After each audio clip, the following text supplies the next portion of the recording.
Si aujourd'hui tu souhaites faire un troisième pilier en assurance et que tu te dis qu'au moins c'est juste pour économiser des impôts puis un peu te mettre en sécurité, je vais te montrer le critère principal à absolument regarder avant de faire un contrat troisième pilier en assurance. Et si tu en as déjà un aujourd'hui et que tu veux te replonger un petit peu dans ton contrat, voir justement dans ta situation où est-ce que tu en es, comment tu es couvert, je vais vraiment dans cette vidéo te montrer une analyse de prévoyance complète avec un fichier, avec un certificat LPP, alors facultatif, il sera vraiment fictif, mais comme ça tu pourras de sorte à la fin de cette vidéo littéralement prendre ton certificat de prévoyance, vraiment ton analyse et revoir ton contrat que tu as peut-être déjà aujourd'hui en troisième pilier, à quel point tu es couvert, ou justement si tu veux en faire un, ne pas juste le faire pour l'économie fiscale, c'est vraiment le cœur du troisième pilier en assurance, c'est de couvrir un risque et comment est-ce que tu vas pouvoir concrètement voir ce risque. Donc vraiment le critère précis à faire avant de signer un contrat en troisième pilier en assurance. Alors je te rassure, je ne suis pas courtier, affilié à quoi que ce soit ou autre, c'est vraiment totalement neutre et indépendant, c'est vraiment mon avis. Moi aujourd'hui, si tu ne me connais pas, je m'appelle Jérémy, j'aide les salariés et indépendants en Suisse avec un programme d'accompagnement à investir en bourse en étant totalement autonome, avec un process qui prend moins d'1 heure par mois. D'ailleurs, si la méthode t'intéresse, ce côté investissement en Suisse, c'est vraiment ce côté à 360 te paraît pertinent, en description, tu as un lien avec une vidéo qui te montre l'entièreté de la méthode qu'on applique du coup au sein de l'accompagnement, que chaque élève va mettre en place pour sa partie deuxième, troisième pilier et la partie investissement à titre privé, toujours investissement en bourse.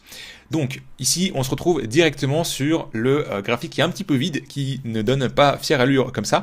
Mais l'objectif, c'est de te montrer en fait concrètement comment tu vas pouvoir faire ton analyse de prévoyance.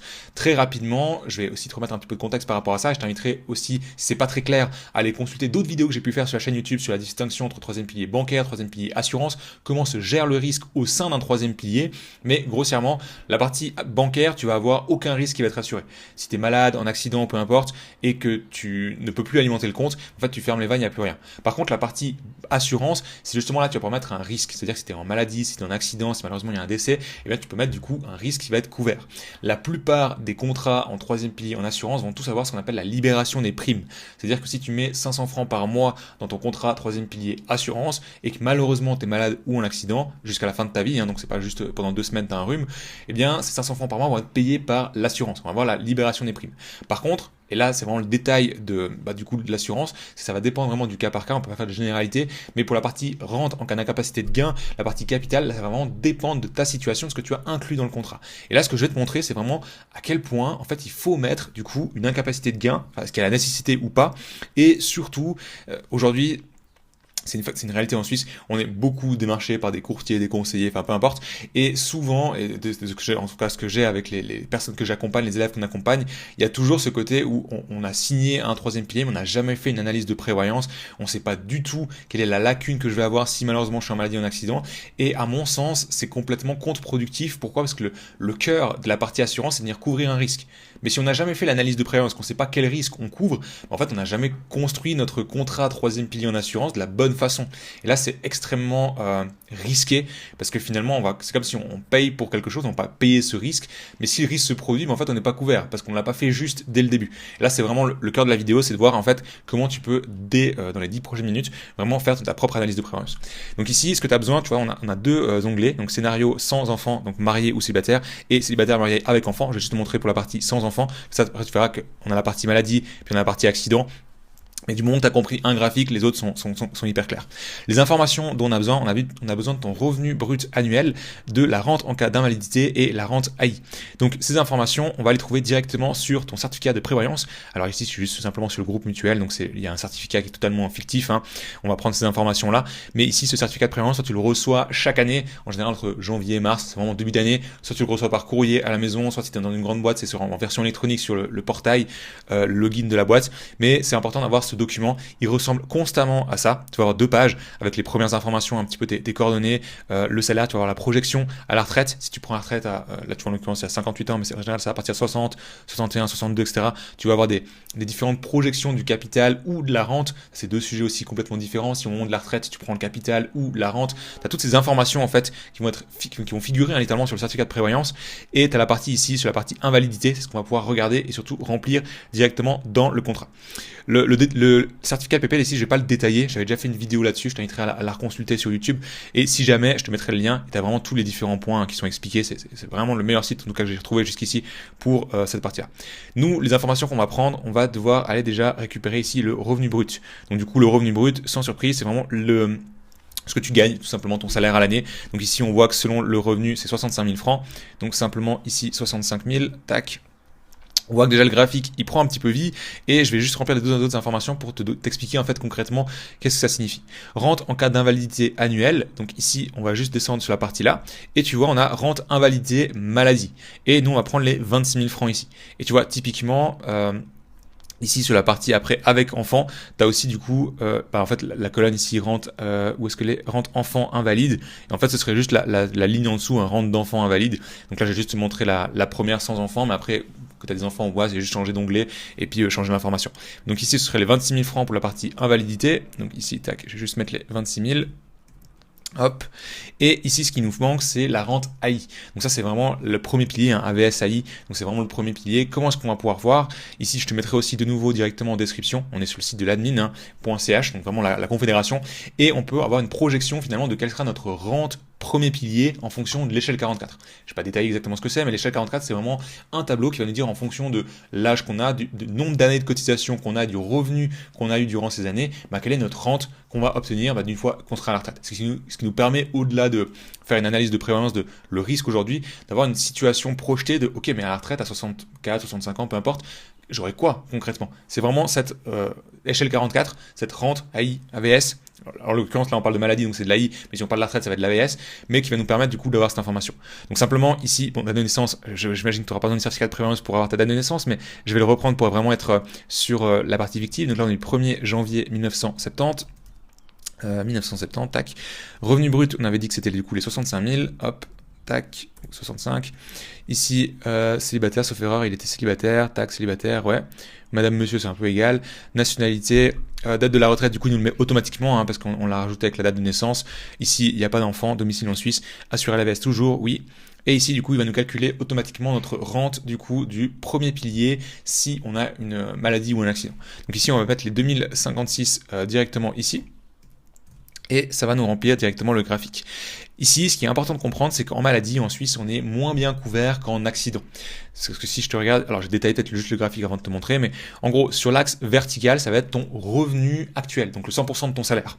Donc simplement, on avait les 65 000 francs ici de revenus, donc là c'est le 100% de ton salaire, et sur l'axe horizontal, c'est quelle prestation va intervenir et surtout à quel moment. Donc de manière générale, ça va, là je dis de manière générale parce que ça va vraiment dépendre en fait de ton employeur, de où est-ce que tu travailles, etc. C'est des conditions particulières, là on est vraiment sur une situation forcément sur internet, donc c'est pas du conseil personnalisé, mais c'est pas un conseil du tout d'ailleurs, mais c'est vraiment général. Pourquoi? Parce que les 30 premiers jours, tu vas être couvert à 100% pour une maladie. Ensuite, les 720 prochains jours, donc les 2 prochaines années, tu vas être couvert à 80% par ton employeur. Ce qui fait que sur ton revenu, tu vas avoir une lacune de 1083 francs par mois. Et la question qu'on se pose, c'est finalement après ces 2 ans, quand il y a l'AI qui va intervenir, qu'est-ce que je vais avoir concrètement? Et donc, on voit ici que jusqu'à la retraite, donc les 2 ans après l'invalidité, donc ici, admettons qu'il y a une maladie, souvent ça peut être des burn-out, dépression, etc. Et ensuite, du moment qu'il y a l'AI qui va rentrer en force, qu'est-ce que tu vas recevoir finalement de l'AI? Donc là, on voit que c'est directement cette tranche-là, donc c'est les 2056. Ensuite, de ton employeur, donc tu vas avoir 2167 francs directement en cas d'invalidité. Et en fait, finalement, quelle est la lacune que tu vas avoir? Donc, c'est littéralement par rapport à ton revenu actuel, qu'est-ce qui va te manquer en fait au quotidien? Et on voit qu'ici, il te manque 1200 francs, on va dire 1200 francs. Et la question, à partir de là, et tu vois, quand tu fais un contrat en assurance, et ça c'est plus un avis personnel, mais j'en suis intimement convaincu, tu es obligé d'avoir fait une analyse de prévalence. Ça ne fait aucun sens d'avoir un contrat en 3e pilier si tu n'as jamais vu ce graphique sous les yeux et que tu connais pas ta situation en fonction de ta caisse de pension, en fonction de peut-être autre contrat 3e pilier que tu as, parce que peut-être tu as déjà un contrat 3e pilier assurance qui va te couvrir avec une rente incapacité de gain, et sur un autre contrat que tu fais, tu n'as pas la nécessité de le mettre. Donc c'est vraiment, si tu fais un contrat en 3e pilier assurance, c'est important d'avoir vraiment cette information. Et si tu réanalyses aussi ton contrat, c'est vraiment important parce que c'est vraiment le cœur en fait de l'assurance, c'est-à-dire couvrir un risque. Mais si tu connais pas le risque que tu prends, tu peux pas couvrir correctement le risque. Ici, typiquement, tu vois, on voit qu'on a 1200 francs de manque à gagner si malheureusement il y a une maladie. Et la question à se poser maintenant, c'est est-ce que moi, si demain je suis malade et que j'ai 1200 francs en moins sur mon compte, est-ce que c'est ok? Et souvent, on a le côté très rationnel de dire, bah oui, mais si je suis malade, je ne vais plus sortir de chez moi, je peux partir en vacances, etc. C'est par expérience faux.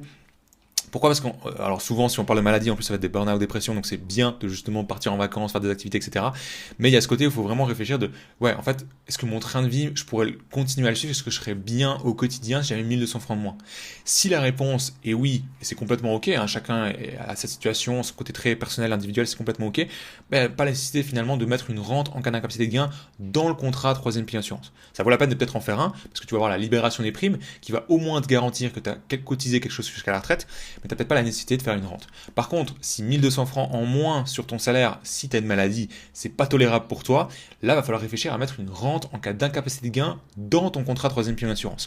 Et là, tu n'es pas obligé de mettre 1200 francs de rente, tu peux mettre 600 francs. Parce que typiquement, peut-être que si tu as une baisse de 600 francs sur ton revenu, bah là, c'est déjà un petit peu moins $, c'est plus ok, c'est plus tolérable.